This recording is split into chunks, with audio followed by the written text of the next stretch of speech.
Hot Springs Village Inside Out is a closer look at the greatness of Hot Springs Village, Arkansas, and the surrounding areas. People, places, experiences.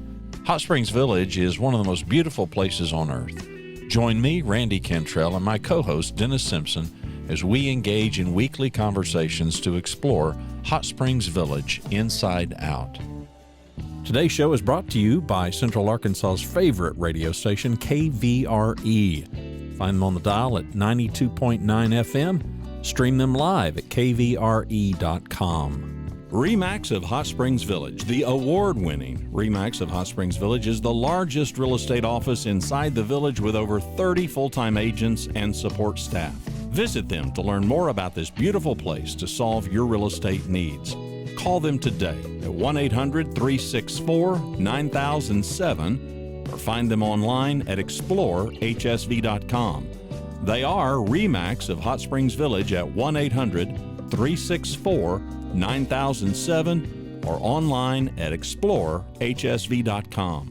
Joining us on Hot Springs Village Inside Out, I'm your host, Dennis Simpson, and joining us today is Bruce Westerman. Congressman Westerman, how are you this morning, sir? Doing well, Dennis. Good to be with you. Appreciate you having me on. Yeah, well, it's our joy. I've heard you so many times on KVRE. Now, I'm going to start with what I think is the stunner, okay? And this is just rumor that I've heard. But if I'm not mistaken, you are the only licensed forester in the U.S. Congress. Is that correct? That's correct. I'm definitely the only one in the House, and Senator Risch, he studied forestry in undergraduate school, but he went on and became a lawyer, and he never practiced forestry. But definitely the only. Such a waste of his life. That's so sad. I mean, becoming a lawyer, that he just dead-ended his career, right? Hey, yeah, he seems to be doing okay, but I am the only one that ever got licensed to practice forestry and did some of that work, and I still keep my license valid today. Because you never know when this whole Congress thing's not going to work out, right? You never know. I've got an engineering license and a forestry license, and I keep them both updated. So hopefully I won't miss too many meals if something happens with Congress. Don't want to have to be eating beanie weenies later in the week, right? Hey, beanie weenies on Lake Ouachita is a delicacy, I think. So there's certain places where beanie weenies are the food of choice. I think so. Well, in the right setting, right? Right. Well, I tell you what. Let me start with, and I told you the one fact I said that I knew about you. Tell me more. I mean, how does a forester from South Arkansas become a U.S. congressman? Tell me more. Well, that's a question I get asked a lot of times, and it all started when I ran for school board, and I was on the Fountain Lake School Board. So I was working at Mid-South Engineering Company in Hot Springs, and everything was going fine. I had young kids, and they started to school, and I ended up on the school board, and from there, because of term limits, I ended up in the state legislature. And then, Tom Cotton ran and won the 4th District congressional seat.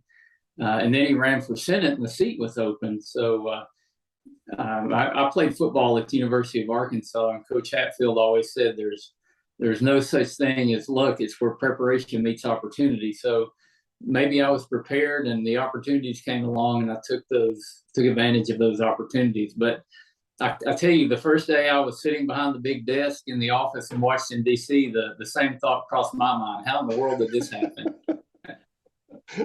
How did I get here? Was this a plan, right? Yeah, it was never written out as a long-term goal or a plan. It just kind of morphed into something. But I really enjoy it.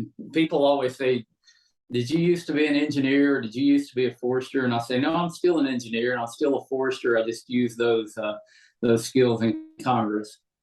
Well, I tell you what, I preface you a little bit more about Hot Springs Village Inside Out. We made a significant mistake. We believed that we would be able to make a hyper-local podcast that was just about the Hot Springs Village area. And we could not have been more incorrect, because within weeks, days, we had Australian visitors, Russian Sweden. I mean, you name it, because, the web is the world and everybody goes there, right? And I really, many times I've had a realtor friend of mine who watches the show, and he's like, Dennis, I really enjoy your show, but sometimes I just want to take you and push you out of the way and look at the lake. And I think that, and I also realize, we take for granted. I had a friend from California. She came in and I said, well, what do you think about Arkansas? And she said, it's so green. And I paused a minute and I said, what color is it supposed to be? It's supposed to be green, right? Not having traveled a lot, but a lot of people around the world don't understand the forestry business in Arkansas. Could you, and I know this is a strange question, but could you discuss the emphasis of forestry in South Arkansas in this area? Yeah. Well, when you look at the fourth district where I represent, the forests cover about 87% of the landscape. And then you've got another 12% that's developed or urban areas, and or no, it's farmland. I'm sorry. And then you've got about 1% or so that's urban areas that are developed. So it's Arkansas is a rural state. The fourth district is exceptionally rural. And, when you get off of the main roads, a lot of what's left there are forests. There are over 2 million acres of the Ouachita and Ozark National Forest in the fourth district. And when you look at Arkansas's economy, agriculture is the largest part of the GDP. And then under agriculture, forestry is the largest single sector in agriculture.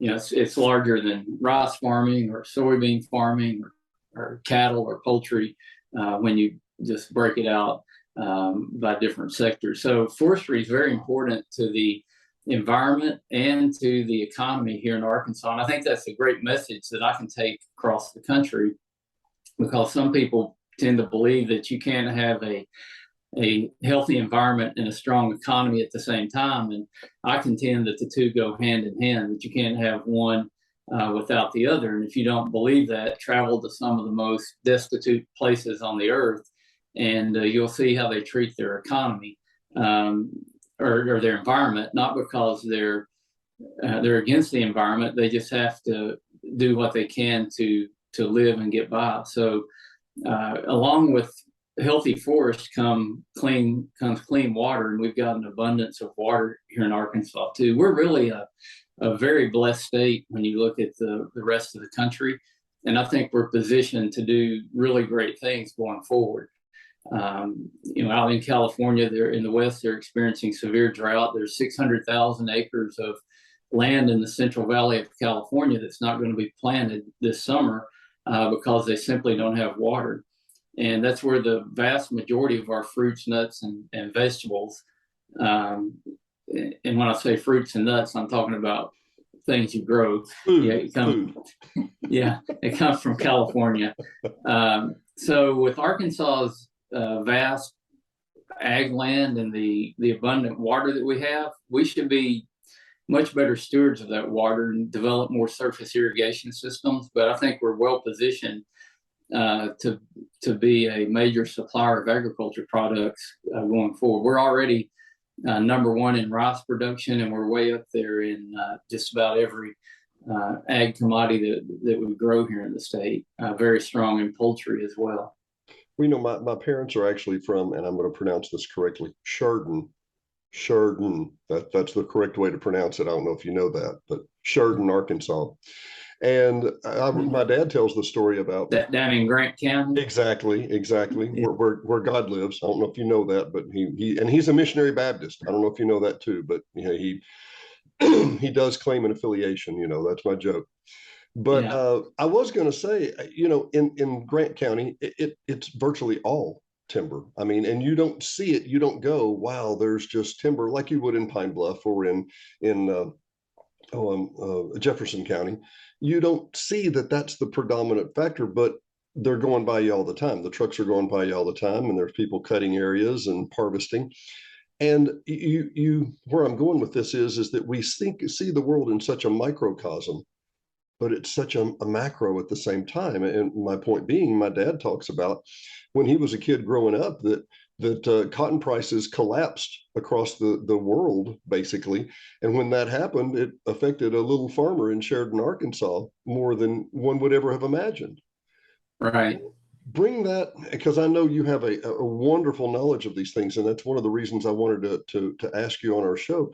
One of the things that crosses my mind is I see as we speak, they're trying to ship millions of tons of grain out of Ukraine and having trouble getting it back on the market. How does that affect the Arkansas farmer or the Kansas farmer for that effect? When these wheat prices, higher prices is a good thing, but starvation is never a good thing. You know, we think it just affects us, but it's a global chain, right? Yeah, it's a global market, and it's a pretty fragile market when you look at it as a whole. And there likely will be some famines in some part of the world because of the disruption of grain supply out of Ukraine and out of Russia this year. And you would think that U.S. producers will be growing as much as they could to fill in the gaps there. But if you look at the data out of Arkansas, we're actually down in some of the planted acres this year. And that gets into energy cost and supply chain and input cost. And one of or I would say the key ingredient to growing row crops is nitrogen fertilizer. And the main ingredient for nitrogen fertilizer is natural gas. So as we're seeing natural gas shortages around the world and increased cost in gas, you're seeing a huge increase in the cost of fertilizer. So it's, there's multiple effects that can domino on you here. And plus, add in the fact that we've got the drought out west, and we've had some drought here in Arkansas. So we're probably not going to have any kind of bumper crops this year. You've got what's happening in Ukraine and Russia and other parts of the world. And there will be some probably undeveloped countries that go into famine because of this. And I think, well, let me ask this, because I know you have a different level of intelligence that's presented to you than the average Joe Blow. I understand that. And the fragility of the supply chain, was that a surprise to you, or did you know that had existed all along? I knew that existed. I knew that we had exported a ton of manufacturing to China, and we were heavily dependent on China for everything. I mean, my kids used to joke when they would get something, they would look for the sticker and find made in China.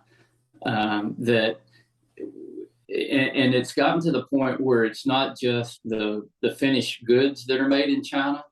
It's like even some of the chemicals that are needed for refining are made in China. So they've got a lockhold on some of the raw materials and the inputs that go into other manufacturing. And I realize a huge problem. I'm sorry, I was just going to say, and I realize there's some rare earth minerals that we're at a deficit for too. But let me ask another question, just changing gears for a second. Is shipping CNG to Europe, is that a long-term solution? Is that even a possible solution? Are we even going to put a dent in Europe's natural gas needs? Yeah, we could supply Europe's needs and our needs. We're blessed with resources here. The Marcellus and the Utica Shale in Pennsylvania is the largest deposit of gas in the world. So if you look at gas prices in the U.S., they're still around $6 or $7 per MCF per 1,000 cubic feet. And in Europe, they're up around $25 per MCF. Wow. So, this goes back to the fertilizer issue. Fertilizer is a world commodity because it can be shipped anywhere. So the price of fertilizer is set on the world market. But the main ingredient to fertilizer, natural gas, is very expensive in Europe and other parts of the world. So the cost to make fertilizer there is very high. The cost to make fertilizer in the U.S. is lower because natural gas costs are low. But the price for that fertilizer gets set on the world market because it's being bid up from around the world. So, you can think about it this way: if we could export liquefied natural gas to other parts of the world and lower the price globally of LNG, then it's going to lower costs on things like fertilizer and many, many other things. So that is the current administration is anti-fossil fuels, and for whatever reason they want to be that way, they have doubled down on it. And we can't get the permits and the construction done on LNG facilities to export. I'll tell you one that just kind of takes the cake. You've probably heard about the U.S. importing Russian natural gas, which, by the way, is about 40% dirtier than U.S. gas. And harder to refine. Yeah, I've got a friend in Louisiana. He calls it dirty Putin gas. But one of the main areas that gets imported to is Boston. And the reason it gets imported to Boston is because we can't build pipelines from Pennsylvania up to New England to meet those needs. And the other issue is we can't liquefy it in the Gulf of Mexico and ship it around to a port in Boston because of something called the Jones Act, which is it's an important law that says that you can't move stuff from a U.S. port to a U.S. port on a foreign flagged vessel. Oh. Well, we don't have any U.S. flagged LNG ships. So you keep running into these regulatory problems that are, at the end of the day, it's causing Massachusetts to import gas from Putin, natural gas from Putin. That's an easily solvable problem. Like from an engineering standpoint, sure. I say build a pipeline, build a ship, and you've got that taken care of. But from a regulatory standpoint, that's an area where an overzealous administration that hates fossil fuels can shut it down. They stopped the Keystone XL pipeline, where we were going to get oil from Canada down to the refineries in the Gulf, and then we saw Biden go to Saudi Arabia and fist bump the crown prince there. So it makes absolutely no sense, the energy crisis that we're in. If all of the politics were out of the way, these problems could be solved pretty quickly. This is fascinating. And once again, I want to catch up with everybody real quick. Hot Springs Village Inside Out. Congressman Bruce Westerman, a delight to have you on today, and fascinating. I love your set of skills and your perspective that you have here. And actually what I'm hearing is from an engineering viewpoint, which you can speak from because you're a licensed engineer. These problems are more geopolitical than they are logistical or geological. It's doable. We just get stuck in certain ways. One of the things that's crossed my mind a million times when I hear everybody scream about we got to go to renewables now, is unless you like living like the Amish, we probably have 20 to 40 years of what they call nuclear between here and there if you want to go carbon free. And when you talk about carbon free and you say, okay, we're going to go carbon free, number one, however that would be if you really understand how the world works. But number two, how on earth are you going to have a transition period where we're not going to have to go to nuclear if we're going to have air conditioning and power our PCs and all that fun stuff. But then even beyond that, when we move to a greener economy, which I'm not arguing, let's say we do that. It's not a bad idea, and I'm not even going to touch the climate change thing. It's a lightning rod. But all that said, let's say we're moving that direction. Let's say that we do move that direction. What is going to keep India and China from using these dirtier fuels at a much lower cost and basically subverting ourselves? Yeah, and that's how much time we got left, Dennis, because this is something I focus on a lot. And I heard a fascinating talk by an energy expert the other day, and he brought out a point. You mentioned energy transition. He said we are not in a transition.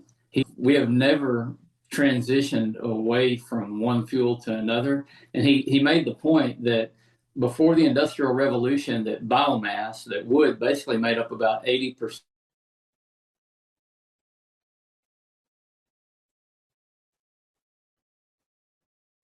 Still consuming more wood than we did before the Industrial Revolution. We're consuming more coal than we've ever consumed. We're consuming more oil than we've ever consumed. The world has an appetite for energy, and we're not really transitioning. We're just producing more and more energy. So what we've got to figure out is how do we produce more clean energy? And what the world wants is reliable and affordable. And I think as the innovators, we need to figure out how to make it clean. And we're upside down in a lot of those areas right now. I was out in the Pacific Northwest, out on the Columbia and the Snake Rivers a couple of months ago, and they've got the world's biggest hydroelectric system out there on those rivers. And I was disheartened. On the Snake River, we went to the last dam called the Ice House Dam. It had 6 turbines on it, and they were spinning one turbine. And they had the other 5 sitting idle because of a court order on how the Corps of Engineers was supposed to operate the dam, supposedly to help the fish. But it's much larger than that. And it gets pretty technical, but when you look at how our hydroelectric facilities were built, they were built to provide baseload power, just as the run of the river. As the water goes down the river, you turn a turbine or turn a turbine and turn a generator and make electricity. Well, now that you've got all the renewables out there on the grid with wind and solar, they only produce when the wind's blowing or the sun's shining, so it's very intermittent. And the grid has to take all of that energy that's produced. So you take hydro off of think of it as the bottom of the bucket, and you create space to put all the wind and the solar in there. And now we're using our hydro plants to peak the power on the demand. So even out at Blakely Mountain Dam, close by, there's 2 turbines there, and they very, very rarely run more than 1 turbine because they're getting their signal from the power distribution folks saying we need more power. And because you can control hydro, you're using it to fill in the gaps. So as more wind and solars come online, it's pushing hydro offline. And as we've shut coal-fired plants down here in the United States, China built 38 gigawatts of coal-powered plants last year alone. That's one huge coal-powered plant every week that's coming online. And that is not the clean coal that we think about. That is the dirtiest of dirty coals that China's using. Yeah, and I was in Germany last November visiting with, he's now Chancellor Scholz. It was a week before he became the Chancellor. And I had done some research. They had 21 nuclear power plants that they said they were going to close them down after the Fukushima disaster. And when I was there, they had left. And I said, are you still planning to close the 3 down? He said, absolutely. We're going away from nuclear. That was before Putin invaded Ukraine. They're still, by the end of this year, they're going to have those last 3 power plants closed down. They're starting up coal plants, and they have to have gas from Putin. They're the largest economy in Europe. And if they don't have gas from Russia, they can't operate. So you get into in the name of saving the environment, you get into some geopolitical situations where nobody benefits more from the higher cost of energy than Vladimir Putin. He doesn't have to sell as much to get the money to fund his war machine. So if we were smart, the U.S. would produce as much energy as we can, every way we can produce it, and we would export as much energy. That would take money out of Putin's coffers. It would help our allies around the world, and it would be the cleanest, most reliable, most affordable energy that there could be. And as developing countries come online, you want to have technology they're going to adapt because of affordability and reliability. And nuclear, it should be at the forefront.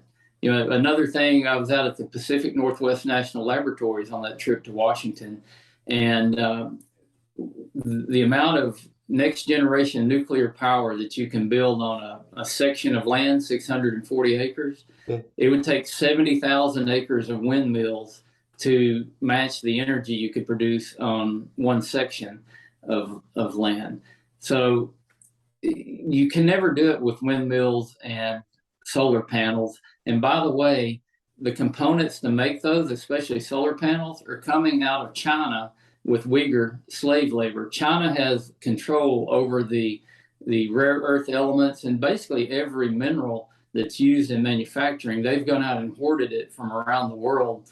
And here we are again, blessed in the United States. We have everything we need, but this administration hates mining as well. We've seen them close down the Twin Metals project in northern Minnesota, which is the largest deposit of copper, nickel, cobalt, and it's got platinum there as well. And they closed it down saying it was going to destroy the Boundary Waters canoe area. Well, it's an underground mine way outside the Boundary Waters canoe area, but the narrative is we got to shut this dirty mining down in the United States. Well, they're pushing all this green energy, which means you got to have these elements and minerals. And guess who supplies them? China has them hoarded around the world. And I could go on and on with stories like that. Well, and as we were talking, I'm thinking, man, I got 50 more questions, but let me come back. And thank you so much for your time, Congressman. Thank you. I was standing at, and this is before 9/11, this would be in the late 90s. I'm standing at the Blakely Mountain Dam. The walls are 2-foot thick concrete. You know the facility. I'm sure you've been there. And I remembered asking the guy, I said, boy, when you open these turbines up, they must fly. And he said, no, just 60 hertz, 60 cycles, because that's, how we keep the clocks. And there was not much digital at that time, but I'm like, oh, okay. And I said, well, how much power do you make here? And he said, well, we've been upgraded to 82 megawatts. And I said, 82 million watts? He said, yeah. I said, well, what's the one outside Whitehall? What is Redfield, yeah. Which was a coal-fired plant, has been moved to natural gas. And I said, but they make like 850 million watts, and you're making 62s or 82, 84. He said, yeah, but we can go from 0 to 82 megawatts in 60 seconds. And I said, you're joking. He said, no, these 2-foot thick walls will shake, but we can do that. And I was just stunned at the amount of power that we were talking about. And I realized at that time, it was a one-person field trip. I literally realized, I said, well, how long does it take to fire up Redfield? He said, on the average day in Redfield, they'll start firing up at 3 a.m. or 4 a.m. for the 8 o'clock peak and for the other things during the day. And I'm like, so it takes 3 and 4 and 5 hours? He said, oh, yeah. To get that where it needs to be, you can't ever be, below power. You have to make a little more than what you need. And just that simple realization that within 60 miles, 70 miles of each other, there's the Rimmel Dam, the Blakely Mountain, 2 or 3 other dams that have to work together in cohesion with the big plant to make a steady base. And now we have a large cloud storm that comes through, and all of a sudden you just kicked 80 megawatts offline, right? I mean, is it that kind of thing? Yeah, and during the big energy crisis down in Texas, they were running Blakely Mountain Dam. They were running all the hydro plants wide open because they're so reliable. So it shows you, hydro is reliable. We could put 12 gigawatts of new hydropower on existing dams in the U.S. without even building a new dam. And the Arkansas River is one of those areas that has a lot of potential for that. Would you? I'm sorry, I don't mean to interrupt, Congressman. Say that again. We could add 12 gigawatts, 12,000 megawatts, right? To existing dams? I just want to make sure I got that. Yeah. Say that one more time. Without building a dam, we could do that. Yeah. So just basically putting turbines on Luxon dams we already have. Unbelievable. Yeah. But, I was talking about the dams on the Columbia River and the Snake River. There's people who actually want to tear those out.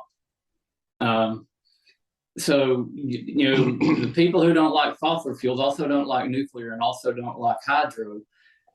So you're getting a pretty narrow window on what you can actually make power out of. And that's what's frustrating is that, it just won't work. The physics of making all of our energy from wind or solar, you can't do it. And I don't think people realize the scale of the amount of energy that we use. And it really would move us backwards. And then there's this idea that electric cars are going to save the world. And if you look at the United States, we produce less than 15% of the world's greenhouse gas emissions. And we've reduced our greenhouse gas emissions more than the other top 12 countries combined. We've done that by replacing those coal power plants with natural gas production. And the neat thing about natural gas, you were talking about being able to modulate hydro. You can also modulate natural gas just by turning the valve, basically. So you got a lot more control over a gas plant to use it for peaking power. But we've reduced our greenhouse gas emissions, and we've done it with natural gas. But people hate natural gas. Well, but we've done it with market economics. I mean, we made so much natural gas, and the natural gas fell. So nobody said, let's make a national plan to move to natural gas. It just, there was so much work in the shale plains. We had an abundance of natural gas, and all of a sudden, Entergy and everybody else was like, why are we paying to haul all this stuff in? Why don't we just go to natural gas?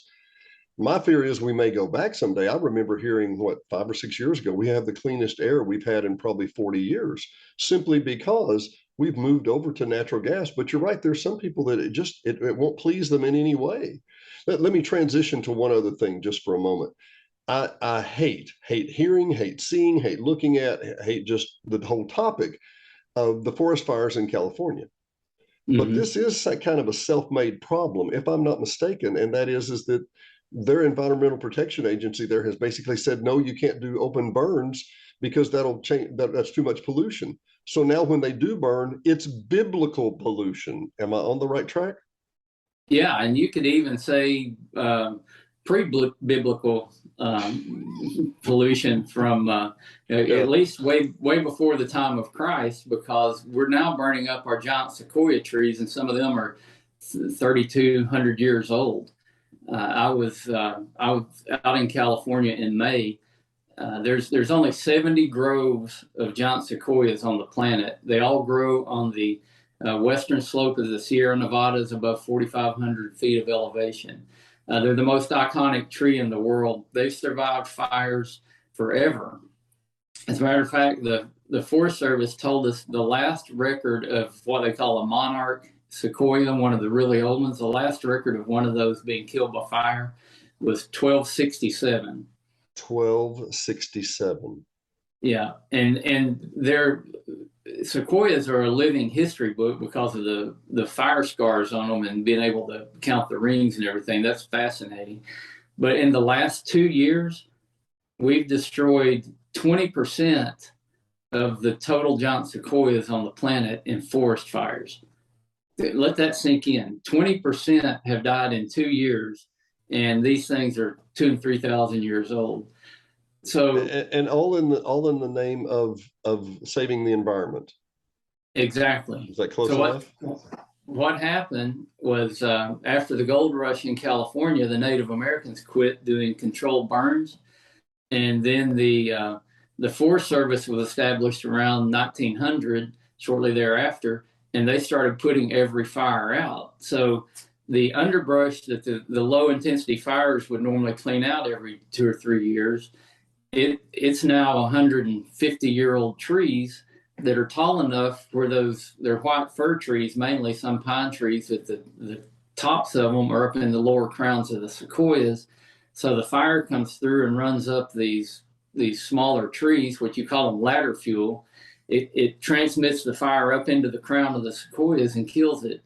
So the fire that's burning out there by the Mariposa Grove, they actually did management inside that grove. They've been doing it for about 40 years, and the fire didn't destroy the Mariposa Grove because they had been doing management inside the grove. So we've written a bill called the Save Our Sequoias Act, which does on the sequoia groves what we should be doing all across the West in thinning trees so that these low intensity fires can burn through. But that's a never ending battle out there. But the people who don't like fossil fuels, the people who don't like nuclear, the people who don't like hydro are the same people that don't want you to cut their trees, right? Exactly.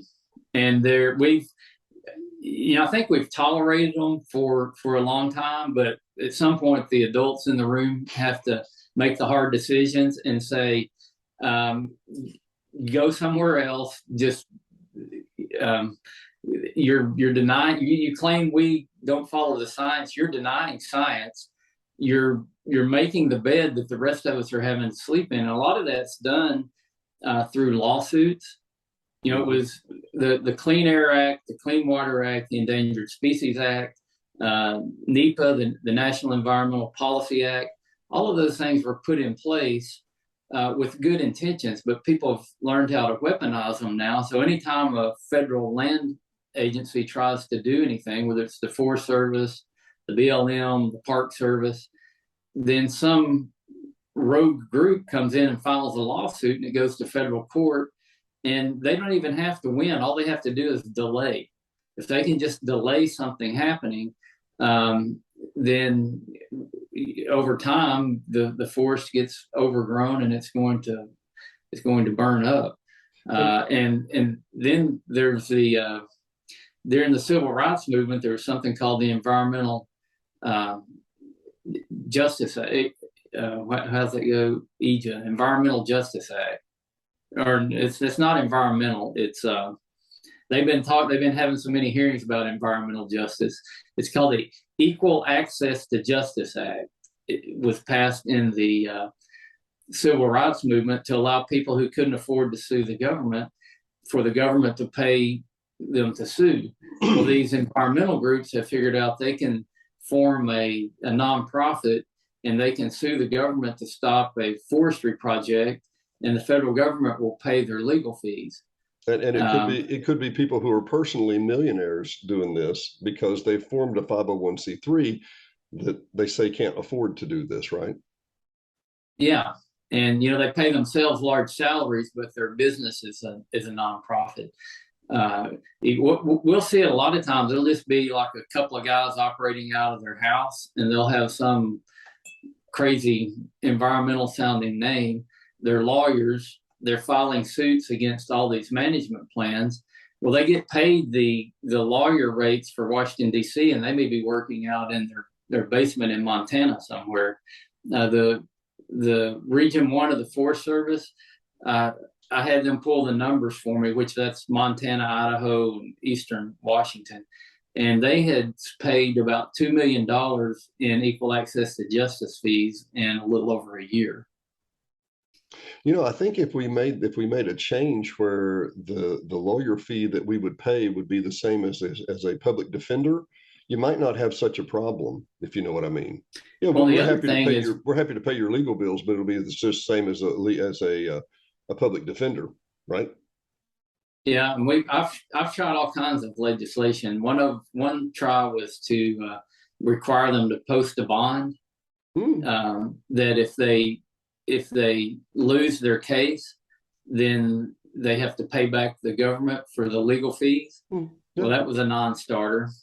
So then we try to model based after baseball arbitration. Yeah. And the bottom line is the trial lawyers, they don't want anything to interfere with their ability to sue and bilk money out of the taxpayer. Even if it's a nuisance lawsuit, even if they know it's frivolous and has no chance of winning, but like you say, it can simply delay the system, right? Well, and they get paid for filing the lawsuit under equal access to justice. So then if you want to change equal access to justice, which was passed during the civil rights movement, they call you a racist. Yeah, because you're denying these. Yeah. Well, let me come back and turn us around just for a minute here. Let me pull back local for a second. Tell me about the role of fire in the Ouachita National Forest and in this area. What's the history? What's the plan? Look, I love living here in Hot Springs Village. It is wonderful. 5-10 days a year, it's hazy or smoky because it's either doing a controlled burn. You kind of mumble and grumble. I wouldn't like that. I'd like a big wind to come by and fix that. At the same time, what role does that play and how does it affect us? Well, fire is a very natural part of the ecosystem. And reading some diaries of the first Europeans that came through the Ouachita Forest in Arkansas, they said you could ride your horse at a full gait. So you think about the Ouachita Forest, and there's places where you couldn't lead a horse through it right now. You couldn't crawl on your hands and knees through some part of it. Right. But before, when Native Americans were managing it, they used fire all the time. And you have more of a pine savanna type forest system. And the Forest Service has actually done a great job of restoring this. It's the shortleaf pine blue stem grass restoration project. If anybody wants to really see the illustration, you can go out by Waldron, out 270, a little place called Needmore and Buffalo Gap Road. And you can drive down Buffalo Gap Road, and they've actually got display signs there telling what's happening on the forest. But this was all done to save the red cockaded woodpecker. So because of an endangered species, they needed to convert the forest back to the habitat where the woodpecker could thrive. I wish they would do that to all across the forest, because not only did they create great woodpecker habitat, and now they're actually trapping woodpeckers off of the Ouachita forest and relocating them to other places. Really? But the number of turkeys and deer and quail, all of those numbers went up as well.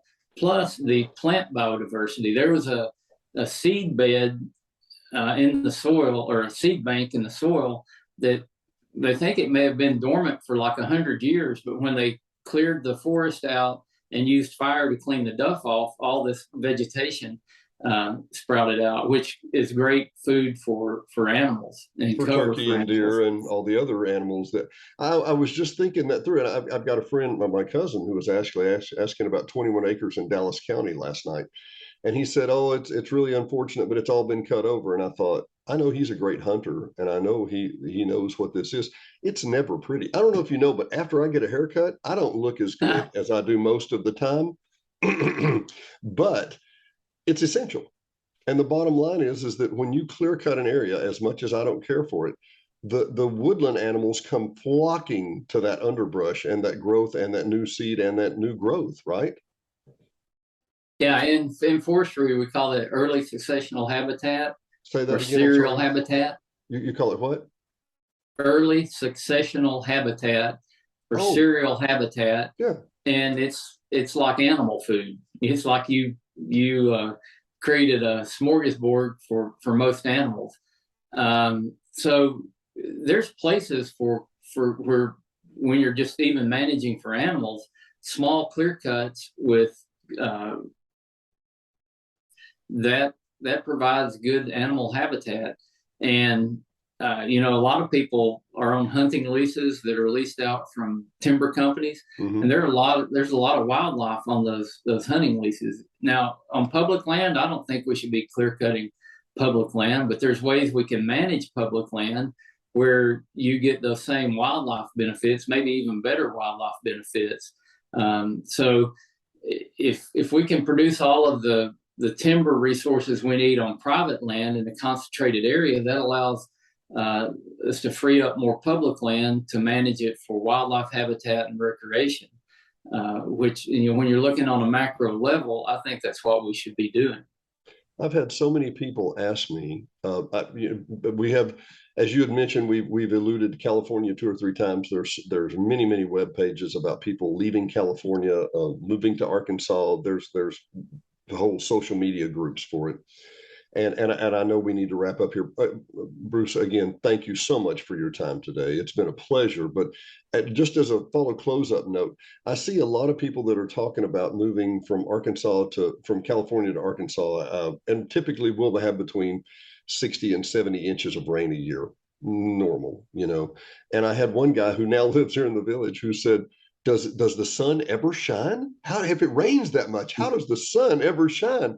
I'm like, yeah. Of course, he also said, does it snow? And I said, once every few years we get a good snow, and then we had 14 inches this last year. But other than that, yeah, I was pretty accurate, but close, But where I come from and what I'm trying to explain, like you say, we have such incredible natural habitat and natural resources. And I tell you what, if you could we have you on again sometime? I'd love to have a show just on lithium in South Arkansas. Would you be willing to talk about that? Oh yeah, we could do a show on the resources of Arkansas or the resources of the U.S. Dennis, I'm the lead Republican on the House Natural Resources Committee, so hopefully we'll win the majority this fall, and I'll be the chairman of that committee. So I get out and visit a lot of different places when it comes to the resources that we have. And I can tell you, Arkansas is very blessed. Our country is very blessed. We have everything we need to supply all of our needs here. But there just seems to be this attitude of not in my backyard. And, this will sound like I'm making this up, but the cobalt that goes in the batteries and the things that we use, sure, the majority of that comes from the so-called Democratic Republic of Congo, and there's nothing democratic or republic about it. And it's dug out of the ground with child slave labor and sent to China and processed. So we can talk about not in my backyard, but look what effects that's having across the rest of the world. I heard an article not too long ago, and it was on NPR of all things, but it said that if we went to organic farming, a third of the world would starve. And there's simple facts. There are things that are, as we say, dog whistle issues. Well, that sounds like a good idea. Doesn't that sound good? Green energy sounds good, doesn't it? That does. Okay, well then we're going to turn off everybody's air conditioners for the rest of the summer, and we'll be able to make it through. Whoa! I don't want it to impact me. What? I want you to make the changes, not me to make the changes, right? Anyway, right. I digress, but I wanted to go back to the 1.8 million acres of national forest just north of me here. What role does that well, let me back up again. I had another customer from California who said, what's the air quality like? Are there smog days or there whatever? And I realized we've got 1.8 million acres of national lungs just outside West Little Rock or West Arkansas. How does that affect how does that affect things? Well, Teddy Roosevelt, who's one of my heroes, he said trees are the lungs of the earth. And, I'm probably as big of an environmentalist as you would find in Washington, D.C. And the Democrats and the left would laugh at that because I'm a Republican. But I look at it from the scientific standpoint. What can we do to actually affect the amount of carbon in the atmosphere? What can we do to make water cleaner, to build more wildlife habitat, and to conserve these natural areas? And forests are key in it, whether it's clean air or clean water or wildlife habitat. Forests play a major role. That's why I've sponsored the Resilient Federal Forest Act. I've sponsored the Trillion Trees Act, which the cool thing about trees is when they breathe in the carbon dioxide and they breathe out the oxygen, they store that carbon in the tree. And Walmart's building their new corporate headquarters all out of wood because it'll be like a carbon sink. All that wood that's in your house, that's in this table here, it's locked. The carbon is locked up in that wood until it burns or deteriorates. When we burn our forest, like we're seeing out west, we're spewing carbon into the atmosphere.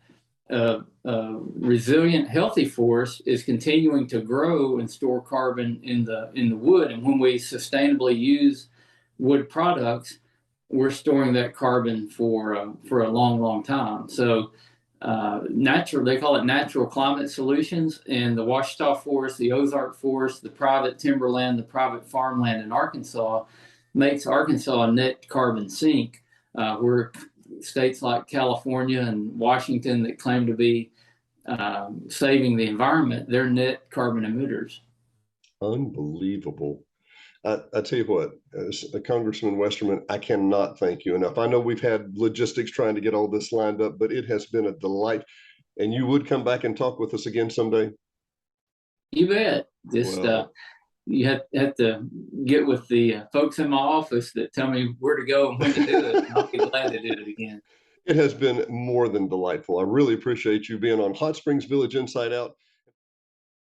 Thanks for listening to another episode of Hot Springs Village Inside Out, a podcast where Hot Springs Village, Arkansas is the star. Please subscribe to the podcast. You can do that by visiting our website, hsvinsideout.com, and tell a friend.